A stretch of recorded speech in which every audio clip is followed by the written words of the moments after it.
എവിടെ പോവാം? നമുക്ക് ഒരു ഐസ്ക്രീം കഴിക്കാൻ പോവാം. ഓക്കെ, എന്നാൽ ഐസ്ക്രീം കഴിച്ചിട്ട് വണ്ടിയിൽ പോകാൻ ഗൈസ്. എണ്ണ അടിച്ചിട്ട് നമ്മൾ പകുതി പേരായി. നമ്മൾ പോരിടത്ത് ഐസ്ക്രീം കുടിക്കാൻ പോകുന്ന ഗൈസ്. 5 രൂപ ഐസ്ക്രീം ഉണ്ടെന്ന് ഇവൻ്റെ ബന്ധുവിൻ്റെ കളയാണ് ഗൈസ്. നമ്മൾ പോയി കുടിച്ചിട്ട് കാണാം.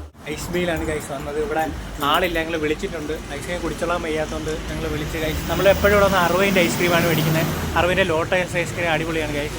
വിളിച്ച് വരുത്തിയിട്ടുണ്ട്, അയാൾ വന്നിട്ട് കാണാം. ഓപ്പണായി ഞങ്ങൾ ഹാപ്പി ആയിരിക്കും. ഐസ് മേടിച്ചിട്ട് വരാം ഗൈസ്. ഉള്ള ഐസ് മേന് നല്ല കുറേ ഫ്ലേവറുകളും സാധനങ്ങളൊക്കെ ഉണ്ട് ഗൈസ്. പിന്നെ ഡിസ്കൗണ്ട് ലോട്ടസ് ഒക്കെ ഐസ്ക്രീം ഫ്ലേവേഴ്സ് ഉണ്ട്. ഈ ഐസ്ക്രീം എടുത്തിരിക്കുകയാണ് ഗൈസ്. ലോട്ടസ് ആണ്, സൂപ്പർ ടേസ്റ്റ് ആണ് ഗൈസ്. ഐസ്ക്രീം എങ്ങനെ ഉണ്ടാ? കൊള്ളാമോ? പൊളി.